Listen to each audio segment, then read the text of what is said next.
Hello friends, तो हम linear differential equations पढ़ रहे थे, ठीक है, कांस्टेंट कोफिशिएंट्स वाली। तो उसमें मैंने बताया था जनरल सोल्यूशन उसका निकालने के लिए आपको कॉम्प्लीमेंट्री फंक्शन और पर्टिकुलर इंटीग्रल निकालना होगा, जिसमें कॉम्प्लीमेंट्री फंक्शन निकालना मैं आपको ऑलरेडी बता चुकी हूँ। देखो, लास्ट वीडियो में एक थोड़ी सी मिस्टेक हो गई थी, वो मैंने उस वीडियो के नीचे कमेंट सेक्शन में कमेंट डाला भी था, क्योंकि मैंने उसमें क्या मिस्टेक हो गई थी कि कॉम्प्लीमेंट्री फंक्शन निकालते वक्त मतलब कॉम्प्लीमेंट्री फंक्शन क्या होता था हमारा, solution of corresponding homogeneous equation. जैसे कि आपकी कोई भी लीनियर डिफरेंशियल इक्वेशन थी, वो मेरी इस फॉर्म की थी, देखो, F D Y is equals to X where this capital X is a function of X. ठीक है, इस फॉर्म की मेरी लीनियर डिफरेंशियल इक्वेशन थी। तो कॉम्प्लीमेंट्री फंक्शन क्या होता था, इसकी कॉरस्पॉन्डिंग होमोजीनियस इक्वेशन का सोल्यूशन, और इसकी corresponding homogeneous equation F D Y is equals to 0, ये मेरी होमोजीनियस इक्वेशन हो गई। इसका जो सोल्यूशन होता था इसको हम कॉम्प्लीमेंट्री फंक्शन बोलते थे, और इसके लिए हम क्या बनाते थे, ऑक्सिलरी इक्वेशन। ऑक्सिलरी इक्वेशन बनाते थे to find out the solution of this homogeneous equation, ठीक है, ताकि हमें कॉम्प्लीमेंट्री फंक्शन मिल सके। तो ऑक्सिलरी इक्वेशन बनाते वक्त मैंने कहा था कि आप कांस्टेंट छोड़ दो, कांस्टेंट छोड़ने नहीं है, कांस्टेंट लेने हैं, ठीक है। जैसे अगर आपकी इस तरीके की इक्वेशन है ना, ये एफ डी क्या है, एफ डी अगर आपका दे रखा है a naught d n plus a one d n minus one plus a two d n minus two plus ऐसे ऐसे करके ए एन तक है, ठीक है। तो इसको पूरे को ही आपको, तो इसकी जो ऑक्सिलरी इक्वेशन हो जाएगी वो क्या हो जाएगी, a naught lambda n plus a one lambda n minus one plus a two lambda n minus two, ऐसे ऐसे ऐसे करके plus a n is equals to 0।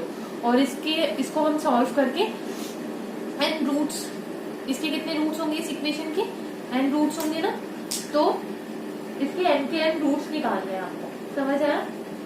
तो यार ये थोड़ी सी गलती हो गई थी, तो इसको खुद से करेक्ट कर लेना, बाकी एग्जाम्पल्स वगैरह सब ठीक थे उस मतलब उस वीडियो में, ठीक है। तो अब हम आगे कंटिन्यू करते हैं इसी को। तो कॉम्प्लीमेंट्री फंक्शन निकालने सीख लिए, इसके बाद आते हैं पर्टिकुलर इंटीग्रल निकालना, ठीक है। तो सबसे पहले देखो कि पर्टिकुलर इंटीग्रल, जिसको मैं पी आई से डिनोट कर रही हूँ, वो पर्टिकुलर इंटीग्रल होता क्या है, ठीक है।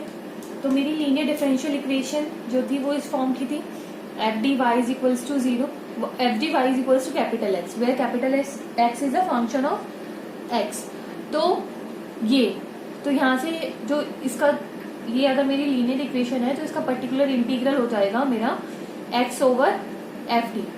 F D is a function of differential coefficient. तो देखो, इस एक्सप्रेशन का मीनिंग क्या है, ये मेरा पर्टिकुलर इंटीग्रल हो गया, समझ आया आपको।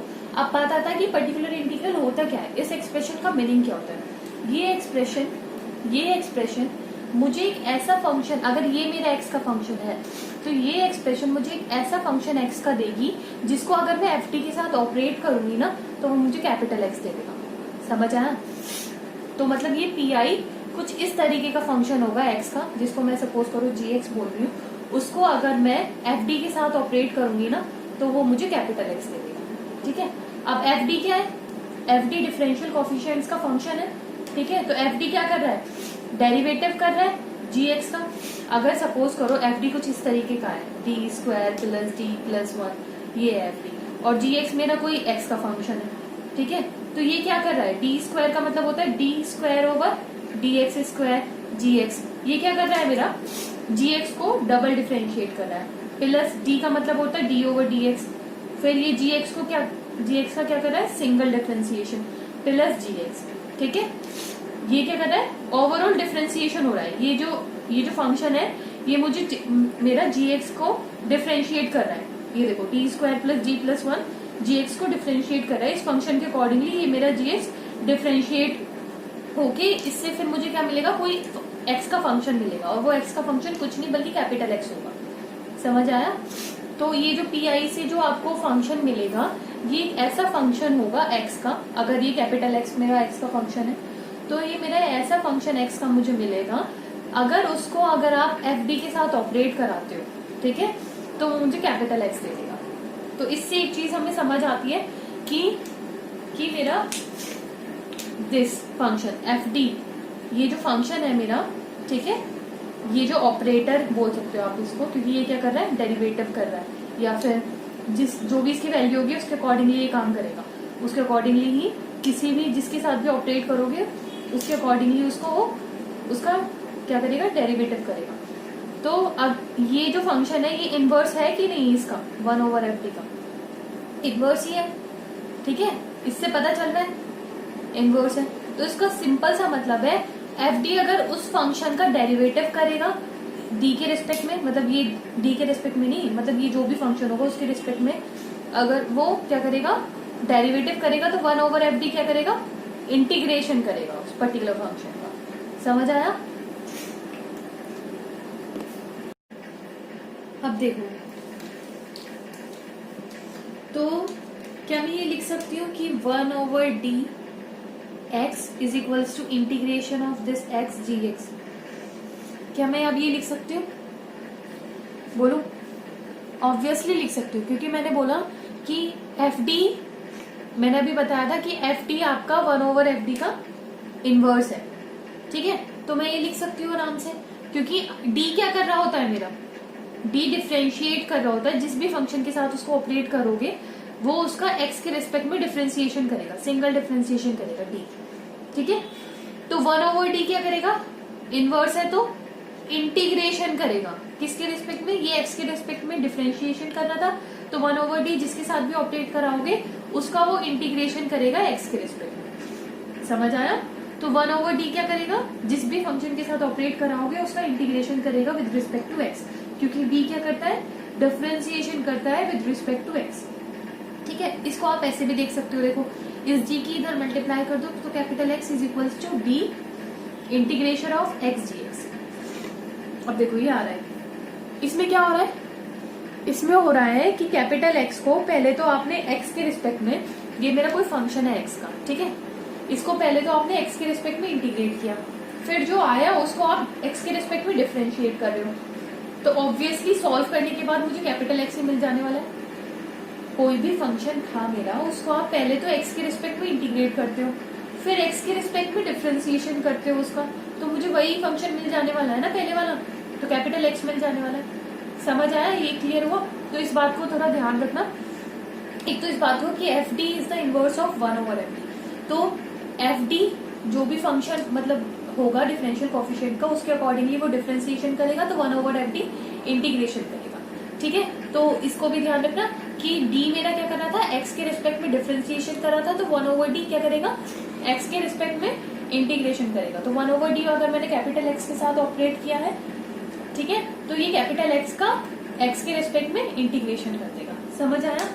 अब हम देखते हैं, अब अभी ये तो पता चल गया पर्टिकुलर इंटीग्रल होता क्या है, ये भी समझ आ गया कि इसका मतलब सिग्निफिकेंस क्या है, ठीक है, इस एक्सप्रेशन का मीनिंग क्या है। अब हम ये देखते हैं कि इसको निकालेंगे कैसे, ठीक है, हम इसको निकालेंगे कैसे, इसको सॉल्व कैसे करेंगे। तो उसको सॉल्व करने के लिए हम कुछ थ्योरम्स पढ़ेंगे। तो हमारी पहली थ्योरम है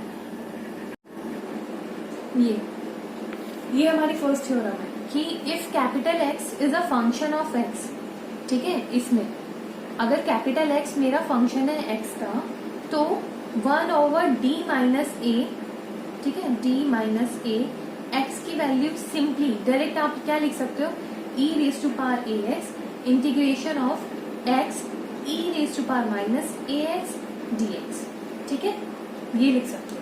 अब हम इसका प्रूफ देखेंगे कि ये आया कहां से, ठीक है।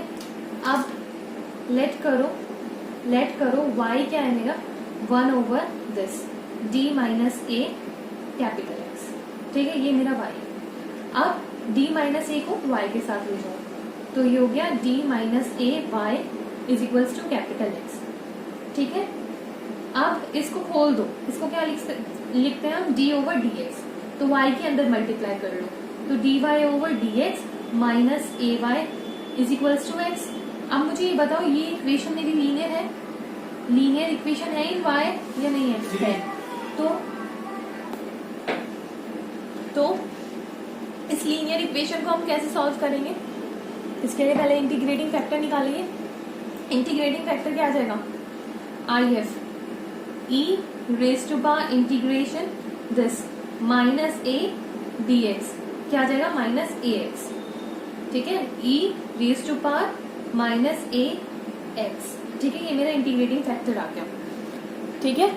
तो इस इक्वेशन का सोल्यूशन क्या होगा, इस इक्वेशन का सोल्यूशन बताओ क्या आएगा, y into integrating factor e raise to power minus a x, ठीक है, is equals to integration of e raise to power minus a x into ये एक्स और डी एक्स आ गया।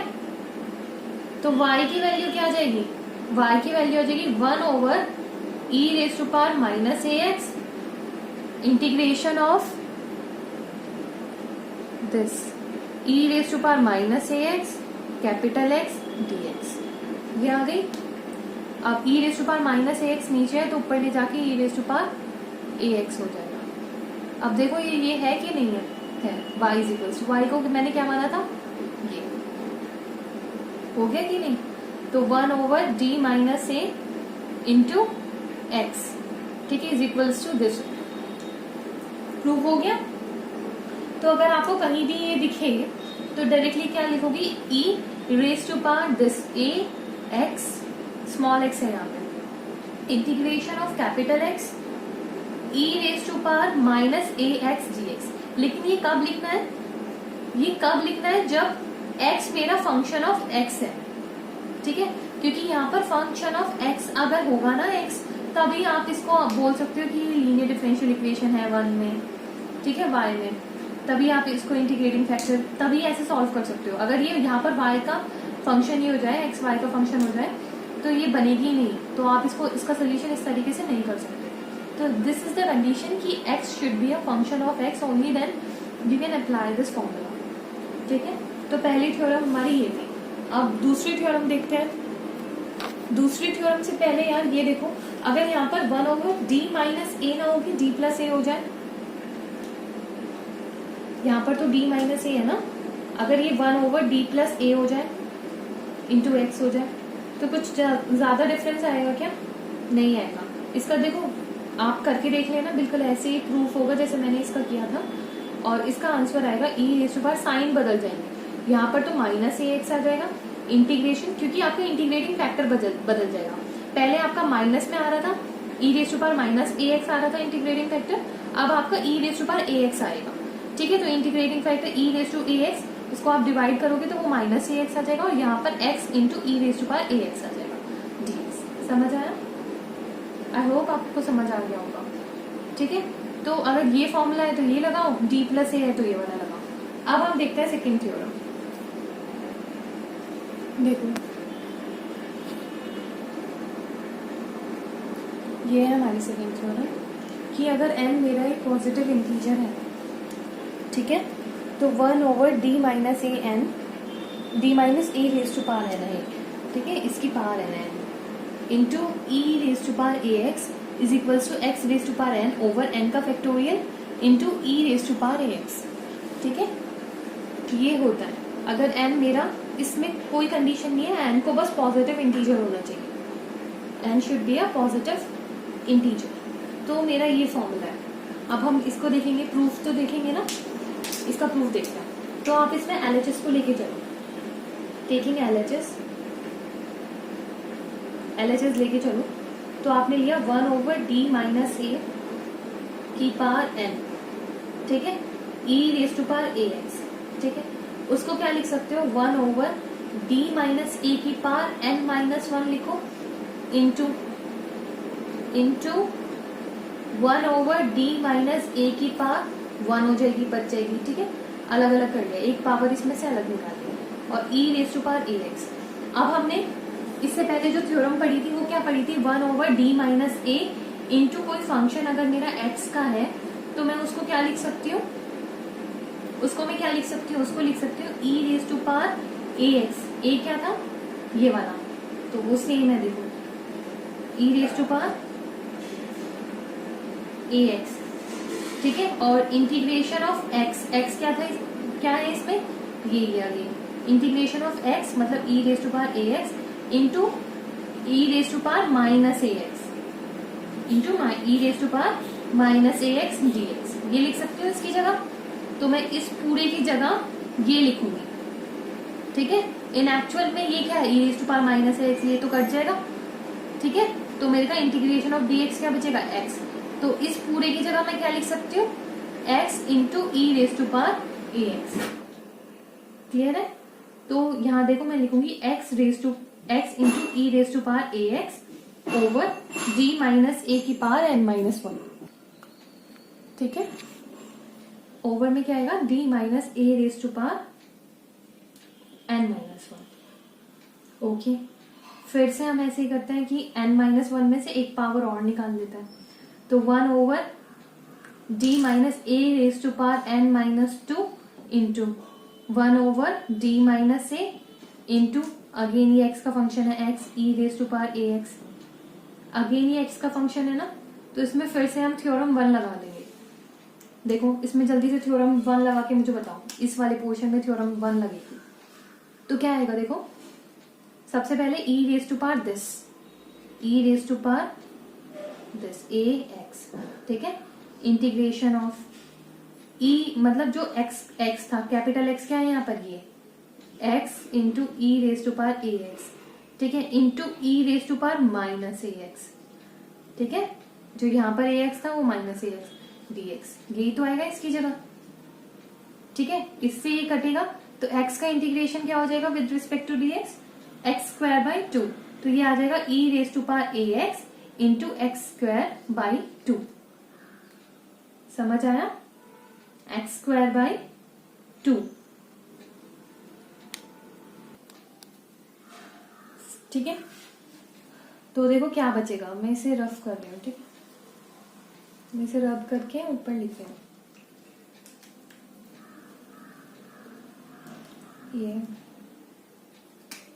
ये मेरा अब बचेगा 1 over d minus a raise to power n minus two, ठीक है। और इसकी जगह क्या आ जाएगा, ये e raise to power a x into x square by two, ठीक है। अब फिर से मैं यही करूंगी जो अभी तक कर रही थी, थ्योरम 1 लगाने के लिए एक पावर और निकालूंगी, 1 over d minus a raise to power n minus three e raise to power a x into x square by two, ठीक है। और यहाँ पर मैं क्या ले लूंगी, d माइनस ए। फिर से मुझे वही वाली थ्योरम लगानी है, तो जल्दी से बताएंगे हम दोबारा कि इस थ्योरम, वही थ्योरम लगाओ इसमें, थ्योरम नंबर 1। तो इसका आंसर क्या आ जाएगा, e raise to power this a x, ठीक है, इंटीग्रेशन ऑफ कैपिटल एक्स ये पूरा हो जाएगा, तो वो हो जाएगा e raise to power a x into x square by two into ये e raise to power minus a x हो जाएगा dx। तो इससे ये कटा, तो एक्स स्क्वायर बाई टू का इस बार क्या आ जाएगा, e raise to power a x, तो एक्स स्क्वायर बाई टू का क्या आ जाएगा, एक्स स्क्वायर का क्या आ जाएगा, एक्स क्यूब बाई थ्री, ठीक है, और टू पहले से ही था, ठीक है, एक्स क्यूब बाई थ्री और टू पहले से ही था। तो इसको आप लिख सकते हो 3 into two into one, that is 3 का फैक्टोरियल लिख सकते हो या नहीं, लिख सकते हो, ठीक है। तो 1 over d minus a n minus three, और इसकी जगह आपने क्या लिख दिया, e raise to power a x, e raise to power a x, ठीक है, और into x cube by 3 factorial.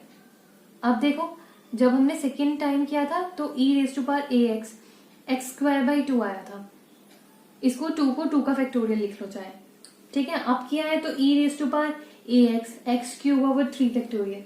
ऐसे ही जब आप करते चले जाओगे ना, करते चले जाओगे, इसको थर्ड टाइम किया है ना हमने अलग, ठीक है, n था पहले n माइनस वन एक पावर निकाली, फिर n माइनस टू दूसरी पावर निकाली, फिर n माइनस थ्री तीसरी पावर निकाली, ठीक है। तो थर्ड टाइम में ये निकाली, तो ऐसे ही n में से मुझे कितनी पावर निकालनी पड़ेगी, n पावर, तो मुझे n टाइम्स ऐसे ही करना पड़ेगा, बार बार बार बार। तो लास्ट में क्या बचेगा, n में से n पावर निकाल लोगे लास्ट वाली, बिल्कुल, ठीक है। तो इधर की तरफ तो कोई पावर नहीं बचेंगी, 1 हो जाएगा, और इधर की तरफ क्या बचेगा मेरा, ऐसे ही करते करते क्या बचेगा, e raise to power a x, x raise to power n over n का फैक्टोरियल। समझ आया, इस प्रोसेस को कंटिन्यू करते जाना है, ठीक है। और आपको दिख रहा होगा फिर लास्ट में आपको ये बचेगा, तो विच इज नथिंग, यही तो है RHS हमारी। समझ आया? तो अगर आपके क्वेश्चन में ये गिवन है ना, तो आप डायरेक्टली लिखोगे x raise to power n over n factorial into e raise to power ax। मैंने आपको प्रूफ बता दिया, अब आप डायरेक्ट इसको क्वेश्चंस पे अप्लाई कर सकते हो। ठीक है, तो अब हम एक एग्जांपल ले लेते हैं। ठीक है, अब हमने ये एग्जांपल लिया है। इस एग्जांपल के थ्रू ना हम पर्टिकुलर इंटीग्रल का वर्किंग रूल भी देखेंगे। ठीक है, कि पर्टिकुलर इंटीग्रल आपको निकालना कैसे है। मैंने बताया पर्टिकुलर इंटीग्रल में आपको एक्चुअल में क्या निकालना होता है, और मैंने 2 थ्योरम्स भी बताए हैं। ठीक है, तो उसको यूज करेंगे और साथ साथ में इसी एग्जांपल के थ्रू मैं बताऊंगी कि पर्टिकुलर इंटीग्रल को निकालना कैसे है। ठीक है, तो मुझे सिंपली क्वेश्चन मिला है कि मुझे ये सॉल्व करना है। तो क्योंकि ये d का फंक्शन है इंटू वाई, ये x का फंक्शन है, तो देखते ही मुझे पता चल रहा है। तो इस क्वेश्चन में मुझे सॉल्व होना है। दिख रहा है ना कि ये लीनियर डिफरेंशियल इक्वेशन है विद कांस्टेंट कोएफिशिएंट। उसमें तो आई होप कि आपको कोई कंफ्यूजन होगा ही नहीं। अब बात आती है कि इसको सॉल्व करने के लिए बोला है। उसमें ये नहीं बोला क्वेश्चन में कि आपको पर्टिकुलर इंटीग्रल निकालना है या फिर आपको कॉम्प्लीमेंट्री फंक्शन निकालना है। सॉल्व करने के लिए बोला है। तो सॉल्व सोल्यूशन इसका क्या होगा? मैंने बोला था जनरल सोल्यूशन किसी भी linear differential equation with constant coefficient वाले का जनरल सोल्यूशन क्या होता है? Complementary factor plus integral factor. ठीक है, तो मैं पहले कॉम्प्लीमेंट्री फंक्शन निकालूंगी, फिर मैं इंटीग्रल फैक्टर निकालूंगी, और उन दोनों का समीशन मेरा इसका जनरल सोल्यूशन होगा। ठीक है, अब देखते हैं पहले कॉम्प्लीमेंट्री फंक्शन कैसे निकालते हैं। कॉम्प्लीमेंट्री फंक्शन निकालने के लिए मैंने बोला था ऑक्सिलरी इक्वेशन बनाने कोरोस्पॉन्डिंग होमोजीनियस इक्वेशन से लेनी है। ठीक है, homogeneous equation corresponding homogeneous equation लेते हैं, मतलब दिस y इक्वल्स टू 0 मानते हैं और फिर ऑक्सिलरी इक्वेशन बनाते हैं। तो ऑक्सिलरी इक्वेशन क्या बैठेगी? Lambda cube minus 5 lambda square plus 7 lambda minus 3 equals to 0। इसके फैक्टर्स निकालो। तो फैक्टर्स निकालने के लिए सबसे पहले क्यूबिक है तो hit and trial method adopt करेंगे हम। तो 1 रख के देख लेते हैं। तो 1 माइनस 5 प्लस 7 माइनस 3, प्लस का 8 है और माइनस का भी 8 है, तो 1 इसका फैक्टर है। That is lambda minus 1 is the factor.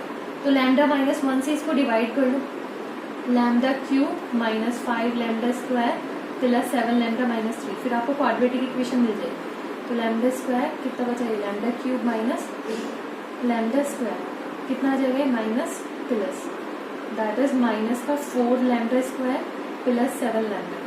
तो माइनस का 4 लैम्डा से मल्टीप्लाई करेंगे तो minus 4 lambda square minus minus plus 4 lambda. तो ये प्लस ये माइनस ये कट जाएगा, तो यहाँ पे 3 लैम्डा आ जाएगा माइनस 3। तो प्लस 3 से मल्टीप्लाई करोगे तो 3 लैम्डा माइनस 3 ये पूरा कर जाएगा। तो क्या बचेगा? Lambda square minus 4 lambda plus 3। तो इसका फैक्टर क्या आ जाएगा? Lambda minus 1 into lambda square minus 4 lambda plus 3 is equals to 0। ठीक है, ये रफ वर्क निकाल लिया। अब इसका और इसके फैक्टर्स और निकाल लो। तो इसका क्या आ जाएगा? Lambda is equals to minus b मतलब 4 plus minus under root d square 4 4 जब 16 माइनस 4ac 4 3 जब 12 ओवर 2a 2। तो ये कितना बचेगा? 4 प्लस माइनस यहाँ पे कितना बचेगा? 4 का अंडर रूट 2 ओवर 2। तो मतलब एक तो आ जाएगा 4 प्लस 2 6 ओवर 2, और एक आ जाएगा 4 माइनस 3 आ रहा है और एक मेरा 1 आ रहा है। ठीक है, लैम्डा की वैल्यू एक 3 है एक 1 है। ठीक है, तो इसको आप लिख सकते हो लैम्डा माइनस 1 लैम्डा माइनस 3 और lambda minus 1 is equals to 0। तो मेरे दो तो सेम रूट हैं 1 और 1 और एक 3 है। तो इसका CF क्या हो जाएगा? दो सेम रूट के लिए क्या लिखोगे? C1 plus C2x e raise to power root क्या है? 1 into x e raise to power x. ठीक है, प्लस जो डिफरेंट रूट है उसके लिए क्या लिखोगे? C3 e raise to power lambda क्या है? 3। लैम्डा की वैल्यू क्या है? 3, तो 3x। ठीक है, तो ये मेरा क्या हो गया? Complementary function. समझ आया? कॉम्प्लीमेंट्री फंक्शन तो हमने पहले भी निकालना सीख लिया था। तो इसको देखो अपने साइड में रखिए क्योंकि यहाँ इतना स्पेस में है ना, तो इसको C2x e raise to power x plus C3 e raise to power 3x। इसको अब मैं रख कर रही हूँ। अब हम निकालेंगे पर्टिकुलर इंटीग्रल। तो लेट्स सी कैसे लिखेगा। तो पर्टिकुलर इंटीग्रल के लिए क्या लेना है, this function over this differential function, ठीक है। पर्टिकुलर इंटीग्रल क्या होगा मेरा, 1 over this function d cube minus 5d square plus 7d minus 3 into this function e raise to power 2x into cos hyperbolic x, ठीक है। ये मेरा particular integral होगा, ये मैं पहले ही डिफाइन कर चुकी हूँ, ठीक है, कि मेरा पर्टिकुलर इंटीग्रल ये होगा। अब आगे सॉल्व करते हैं। तो इसके मैंने फैक्टर्स निकाले थे, क्या आया था 1 ओवर, इसको क्या लिख सकते हो d माइनस 1 का होल स्क्वायर और d माइनस 3, ये फैक्टर्स आए थे, d माइनस 1 का होल स्क्वायर और d माइनस 3, ठीक है। e raise to power 2x और cos hyperbolic function x h x है, हाइपरबोलिक फंक्शन है, तो इसकी वैल्यू क्या होती है, e raise to power x plus e raise to power minus x divided by 2, ठीक है। तो इसे 1/2 को बाहर ले आओ, ठीक है, इंटू 1 ओवर d माइनस 1 का होल स्क्वायर d माइनस 3 और इधर क्या बचेगा e raise to power 2x into e raise to power x, that is 2x plus x e raise to power 3x plus e raise to power 2x minus वो minus x, 2x minus x बचेगा तो e raise to power x आ जाएगा, ठीक है। अब इसका मुझे पर्टिकुलर इंटीग्रल, ये मेरा पर्टिकुलर इंटीग्रल है, अब मुझे इसको सॉल्व करना है। तो अभी तक जो मैंने क्या बोलता है थ्योरम्स प्रूव करी थी उसको मैं अब अप्लाई करूँगी इसको सॉल्व करने के लिए। तो देखो कैसे करना है। तो यार मैंने पहली जो थ्योरम पढ़ी थी वो मैंने पढ़ी थी कि 1 ओवर d माइनस ए अगर मेरा है, ठीक है, 1 ओवर d माइनस ए और कोई फंक्शन है उसके साथ x का, ठीक है, तो उसकी वैल्यू क्या होती है e raise to power this a x integration capital X into e raise to power minus a x dx, ये होती है। तो अब देखो मैं क्या करूँगी, ये इतने पोर्शन को ले लूँगी मैं, इतना पोर्शन, ये तो मेरा x का फंक्शन है ना, कैपिटल X हो गया ये तो मेरा, ठीक है, capital X over d minus a क्या हो गया 3 हो गया। तो इसकी जगह मैं क्या लिख सकती हूँ, इतने पोर्शन की जगह जो मैंने सर्कल किया है उसकी जगह मैं क्या लिख सकती हूँ बताओ, इसकी जगह मैं लिख सकती हूँ e raise to power ax, a क्या है 3x इंटीग्रेशन कैपिटल X क्या है दिस, मतलब e raise to power 3x plus e raise to power x, ठीक है, और मल्टीप्लाई में क्या आएगा e raise to power minus ax, मतलब e raise to power minus 3x और dx। तो अब इसको सॉल्व करो जरा, e raise to power 3x integration, इसकी अंदर मल्टीप्लाई करनी है e raise to power minus 3x into e raise to power 3x, e raise to power 0 that is 1 आ जाएगा।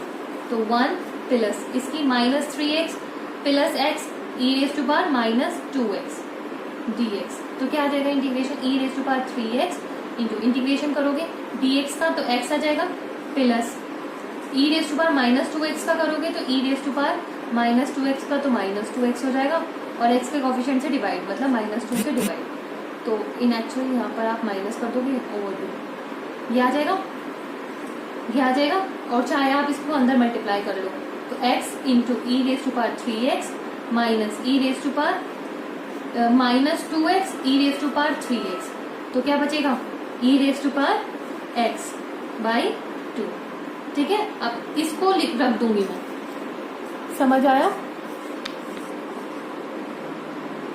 अब इस वैल्यू को, इसको मैं क्या कहाँ रख दूंगी, इसकी जगह, ये राउंडेड जो है, तो क्या आएगा, तो देखो मैं रख रही हूँ, क्या आता है बताओ, तो पी आई मेरा आएगा 1/2, ठीक है, नीचे क्या पता d माइनस 1 का होल स्क्वायर, ठीक है, इस पूरी जगह, इसकी पूरी की जगह मैंने ये रखा, तो क्या आएगा x e raise to power 3x minus e raise to power x by 2, ठीक है, मल्टीप्लीकेशन में रखोगे आगे से, यहाँ तक हुआ। देखो मैं इसको ना दोबारा से बताती हूँ, दोबारा से मतलब कि बताती हूँ कि कैसे करना है, वो क्वेश्चन तो हो ही जाएगा। ये देखो कि अगर आपको इस फॉर्मेट में दे रखा है पी आई, ठीक है, इसी फॉर्मेट में आया था ना हमारा पिछले वाले इक्वेशन में, पिछले वाले क्वेश्चन में क्या आ रहा था, 1/d-1 का होल स्क्वायर d-3, ठीक है, और बच रहा था e⁻3x प्लस e⁻x/2, ठीक है, ये बच रहा था, ठीक है। लेकिन मैंने एक जनरल फॉर्म ले लिया आपको समझाने के लिए, ये वाला ऊपर, ठीक है, pi=this। तो इसमें क्या मेथड है, मैंने आपको फर्स्ट मेथड बताया कि आप राइट मोस्ट साइड से सॉल्व करते चले जाएंगे एक एक फैक्टर लेके। मतलब मैंने एक बार में 1/d-3 और ये x का फंक्शन ले लिया, समझ आया है, मतलब इतना पार्ट ले लिया मैंने एक बार में, ठीक है। इसको जब मैं सॉल्व करूंगी, इसमें कौन सी थ्योरम लगाऊंगी, थ्योरम 1 लगाऊंगी। सॉल्व करने के बाद जो आंसर आएगा वो भी फंक्शन ऑफ x होगा, इससे मुझे थ्योरम 1 लगा के फंक्शन ऑफ x मिलेगा कुछ, ठीक है। और फिर मैं 1/d-1 अलग लिखूंगी और 1/d-1 फिर वो जो फंक्शन ऑफ x मिलेगा उसके साथ फिर से मैं थ्योरम 1 लगाऊंगी, फिर अगेन मुझे एक फंक्शन ऑफ x मिलेगा, सपोज g ऑफ x मिल जाएगा, ठीक है। फिर उसको मैं 1/d-1 g of x, again मैं फिर थ्योरम 1 लगाऊंगी, ठीक है। एक तो तरीका है कि आप लास्ट से चलते रहो, राइट मोस्ट साइड से आप चलोगे और एक एक फैक्टर ले लेके आप थ्योरम 1 लगाते चले जाओगे, आपको फंक्शन ऑफ x मिलता चला जाएगा, ठीक है। ये आप तब तक करते चले जाओगे जब तक आपका ये लास्ट वाला खत्म नहीं हो जाता, ठीक है। एक तो तरीका ये है। और दूसरा मेथड क्या है, दूसरा मेथड है पार्शियल फ्रैक्शन, ठीक है। आई होप आप सभी को पता होगा कि पार्शियल फ्रैक्शन क्या होता है, 12th में सबको पढ़ा दिया जाता है पार्शियल फ्रैक्शन, ठीक है, इंटीग्रेशन के टाइम पे।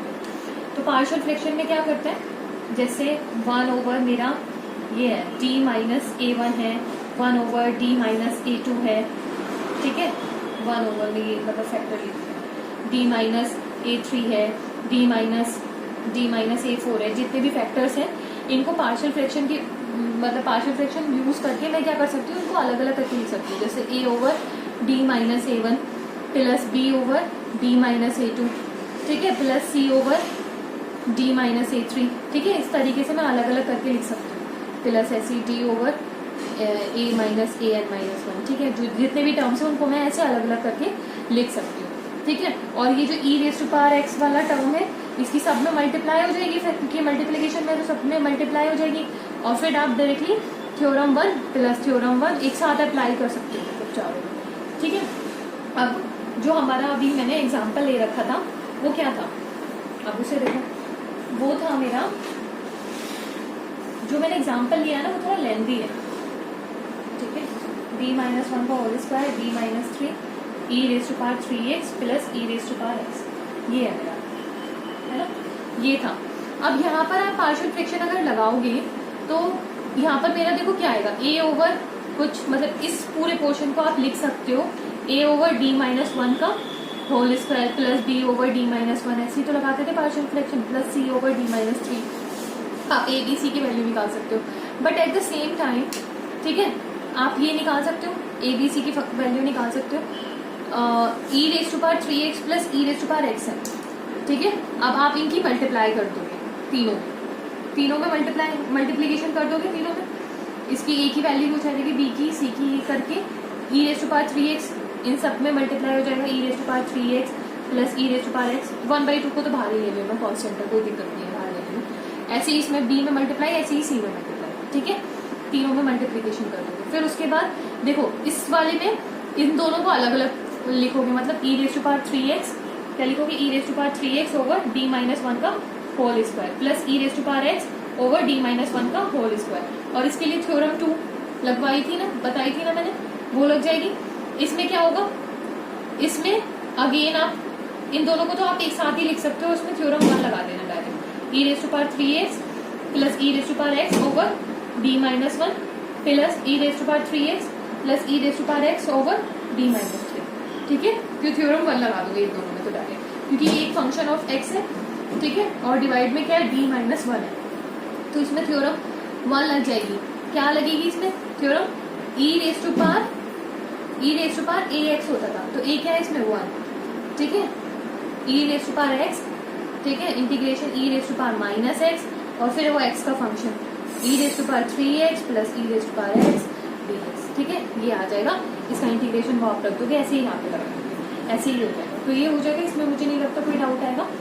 तो आप इसको इन मेथड से कर सकते हो, लेकिन यार ये जो मेथड्स है ना कि आप थ्योरम 1 बार बार लगाओगे, ठीक है। जैसे मैंने बोला राइट मोस्ट साइड से चलो थ्योरम 1 बार बार लगाओ। और दूसरे मेथड में मैंने क्या बोला है कि पार्शियल फ्रैक्शन करो, ठीक है। कभी कभी आपको दिखेगा यहाँ स्क्वायर नहीं है, यहाँ आपको अलग अलग जैसे d-1, d-2, d-3 फैक्टर होते तो पार्शियल फ्रैक्शन से बहुत आसानी से हो जाते।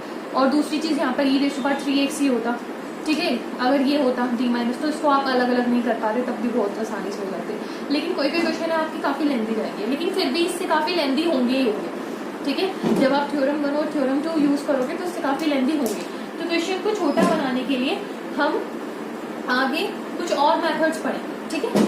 तो मैं नेक्स्ट वीडियो में आपको पढ़ाऊंगी वो सारे मेथड्स। एक्चुअल में हम उसमें कुछ फॉर्मूलेज हैं जिनको प्रूव करेंगे, ठीक है। और फिर उन फॉर्मूलाज को डायरेक्ट यूज करा करेंगे अपने क्वेश्चंस के अंदर और हमें एकदम से आंसर्स मिल जाएंगे। तो मतलब इतना बड़ा जो हम प्रोसेस कर रहे थे ना, ये हमें करने की जरूरत नहीं पड़ेगी।